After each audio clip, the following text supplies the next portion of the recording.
Because narrow is the gate, and constricted is the way that leads to life, and few are those who find it. Matthew 7:14. This week's episode continues the series entitled 8 Points of Fellowship, spoken to the younger generation of saints in the Pacific Northwest on November 15, 2009. In today's episode, Brother Ron Kangas gives the third and fourth points on our living a life of consecration and a life in the humanity of Jesus. A link to the full audio can be found in the episode notes.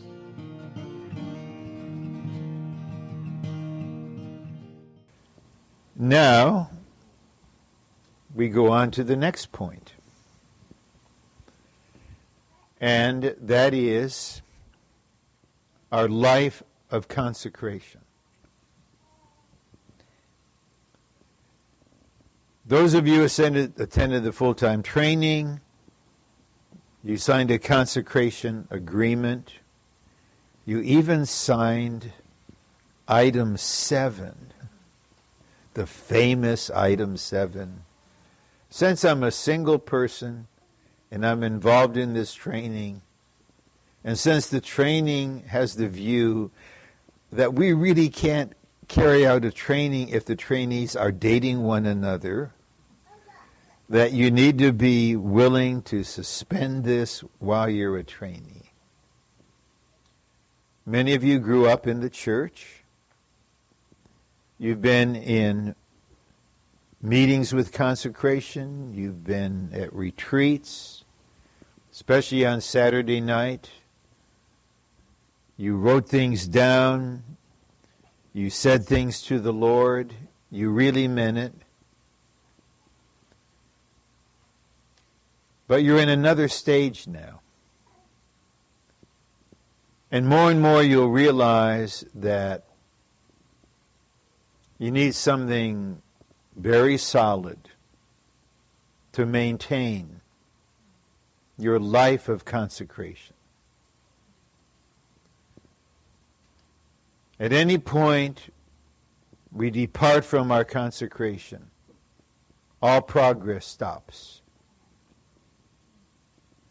And then because we have to live a responsible human life, if not a normal one, whatever that may be, then your living is the same as an unbeliever. Your view of politics, your view of the economy, your view of entertainment, the content of your conversation is the same as anybody else, even though you're a child of God.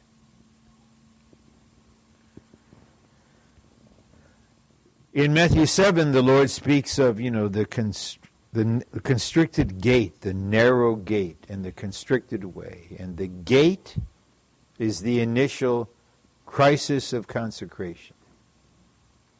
Then there's the constricted way. And the journey and the romance are on this constricted way. But there will be turning points in your life. There will be major events. Like when you get married. When you finish your PhD. When you get that really good first job.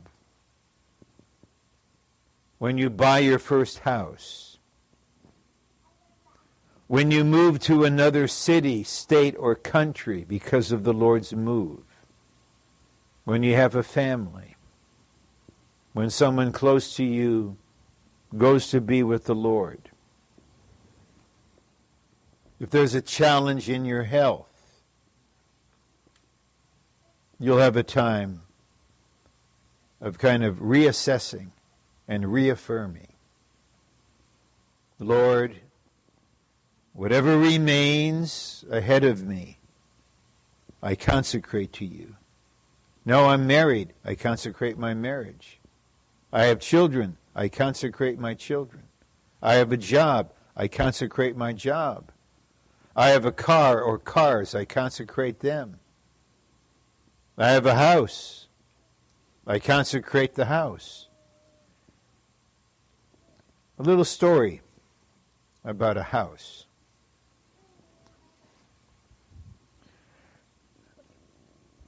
In 1984, I had the feeling, because of my children growing and other needs, to expand my house, to hire a brother, and to build onto it. And then I remember, and I meant it, telling the church, the fact that I'm doing this reaffirms my consecration to the church life in Anaheim. But as soon as that construction was finished, we moved to Irving, Texas. And we didn't benefit from it. And I remember sitting in my office in the Living Stream building there, talking to the Father. And I said, Father, that house in Anaheim, that is your house. I admit it's your house. So because it's your house, you can do whatever you want with it. But may I please remind you that while you are doing whatever you want with the house, humanly speaking, I'm responsible for this. Like I am paying that mortgage, refinanced, and now I'm renting here. I left the rental of the house with a very responsible brother, quite experienced and trustworthy. So he rented the house to this family. The renter paid rent for 1 month, then he didn't pay anything for a year. Well, we didn't just let it go, but if you are in a renter-friendly community, perhaps the worst is Berkeley, it's not that easy to deal with that situation. I had to play a kind of financial game of chess until he was checkmated after a year. Then when he left, he trashed the house. And I don't blame the brother, but when I checked into the situation, I ended up calling myself the owner of the house he previously rented, and found out she agreed to lie about the reference to get him out of her house for which he was not paying rent. And one day at dinner, my daughter was finishing her junior year before she joined us in the summer. So the two boys are there.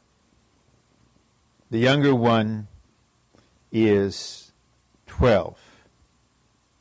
And then he stops eating and he blurts out his feeling, his frustration with what's going on.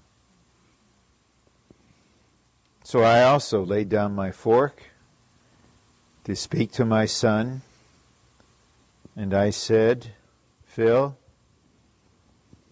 sometimes man does not do what he should do. And sometimes man does what he's not supposed to do. Now let's wait and see what the Lord does. And now,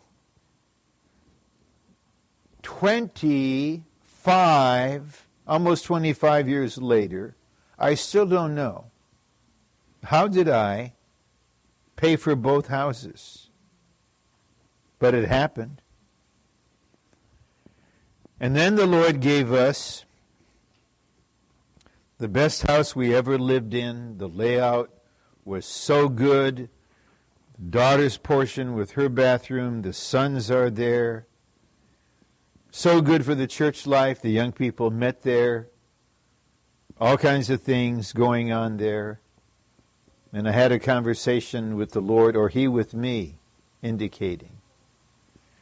You know, before, when you owned a house, you had this view. Lord, this is my house. I consecrate it to you. You may use it. This time, Ron, it's different. This is my house, and I let you use it. And we lived there until the house with the whole neighborhood was bulldozed to oblivion to clear the area for runway expansion. So believe me, I do know the practicality of consecration. And every day, because I now appreciate the day and cannot presume anything beyond today, I just say, Lord, I consecrate this day to you. Lord, I consecrate myself to you today. You need to live a life of continual consecration, especially as there are new developments. As you now are earning money that your parents will never earn in a year. But my son was offered, once he finished his MBA from Texas A&M, I'm not going to see that. Actually, I don't want to. I don't need to. As long as I have my daily bread, I'm okay. But remember to acknowledge the Lord in every development. To consecrate yourself, to consecrate that matter. This we do not because we have the ability to be absolute. The human situation is, on the one hand, we have no ability to be absolute, or human absoluteness is bizarre, like those that are fanatical and blow themselves up for the cause. The only way we can be consecrated persons living a daily life of consecration is to lay our hands on Christ as the burnt offering and to be identified with Him. Now the next point complements the third, and in one sense balances the third. And whether you're a brother or sister, but especially if you're married and have a family, and you do not have this fourth matter, your consecration, your way of living out your consecration will damage others, especially those closest to you. And the fourth point is, we need to live a life in the humanity of Jesus. A Jesusly human life. If I take Christ as my burnt offering, I apply Him as the burnt offering, He is my absoluteness, then I may never do this, or never have this, or never be interested in this. But what about my wife's situation? Her human need, even her human interest? What about the children growing up? Can I impose a demand of absoluteness on others that they don't have the grace to accept? I know The Father sets the direction. I'm aware of this. I live to the Lord concerning this.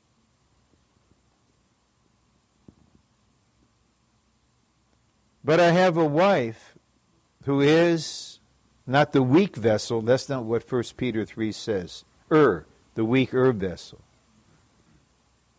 And she shouldn't be crushed by my kind of absoluteness. So I will not compromise for her, but I need to eat Jesus as the meal offering. To be Jesusly human. To take care of her in a Jesusly human way. Okay, here's another kind of illustration. Early in my church life, I took in the concept from what was in the atmosphere that in the Lord's recovery, we do not take vacations. We do not go on vacation. Vacations are worldly. So we just don't do that. And that was my practice until about 1975. Then one of the co-workers, I'm now serving full-time, he said, you need to take a few days and do something with your family. And he wasn't that strong, but he was gently persistent. Then I realized, yes, I need this. The family needs this. Let's go to San Diego. And that's where the family chant came out. My sons still remember this. 8 to 5 to SeaWorld Drive, to see the fish that are alive and the whale that will die. So we went to SeaWorld, we went to Wild Animal Park, and then I saw what my daughter wrote for school on what she did during the summer. And I realized how precious she has this memory. So I don't know if we took vacations or not, but I can tell you this. I know the best campsite in the high country of Yosemite National Park. If you want, I mean it. You enter in by Merced, the Merced entrance. You follow the sign up to the high country. Then look for indicators. Yosemite Creek. You go off the main road. Yes, you will be close to the edge. Just be very careful. Follow the road into the campsite. Follow it through the campsite until it ends right at the river, and there's the best campsite. I have the peace before the Lord that my daughter and my sons know the degree of absoluteness in their father. But I also know they would never say they were raised up religious. That there was not time to be a family, to go camping, to go this and that. This is not compromise. I had to tell the kids, okay, a box came from Grandma. Who knows what she put in this box? Okay? It's addressed to you, not to me. But Daddy approves everything in there before you get your hands on it. Because we're not letting something come in through Grandma who doesn't have the same view we do about certain things. And they never practiced Halloween. They never practiced Christmas. They didn't grow up deformed. They're not wrecked in their humanity. And I don't know what you'll think of this. This is not a teaching. This is real life testimony. We had the semi-annual trainings, and the kids loved it when the saints came. And we knew in January you're going to go back to school, and your friends are going to ask you, what did you get for Christmas? And they're going to feel odd. And so don't think this was just a surrogate. Twice a year, we gave them training presents. This is training present. You can tell your friends, we don't practice Christmas, but I received this from my dad.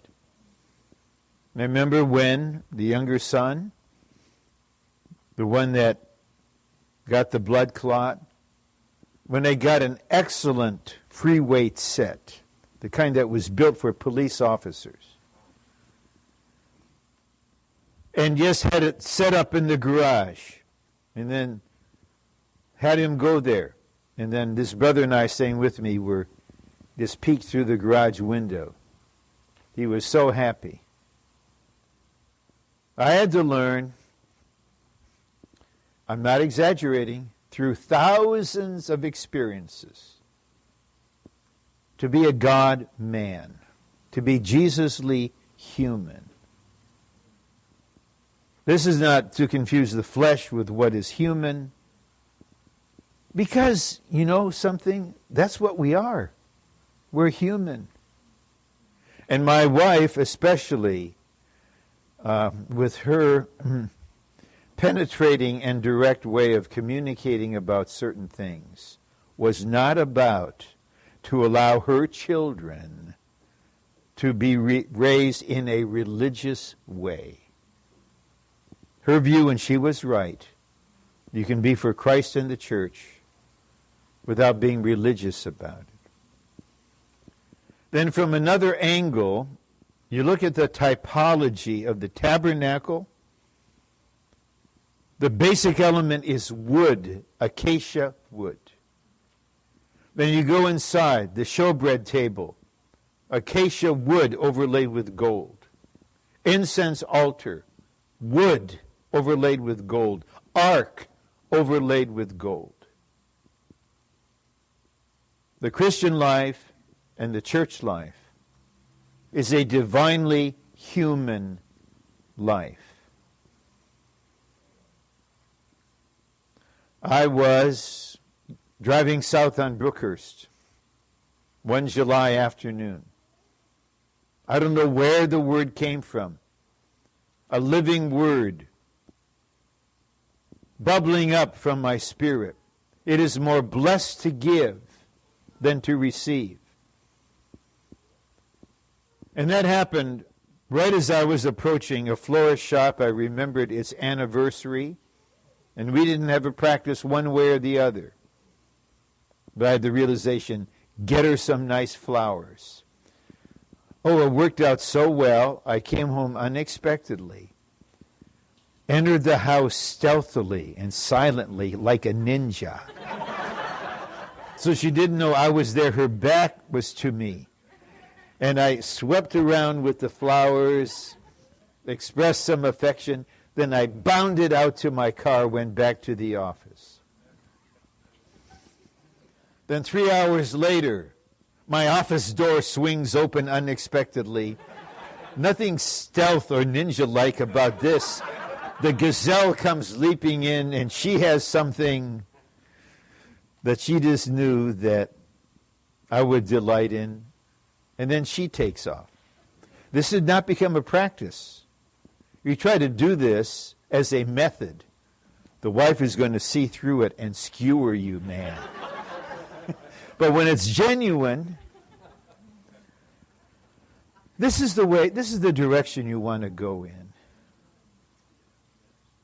We don't have to end up being religious, but neither do we become non-religious by being loose. We're not loose. We're just human in Jesus.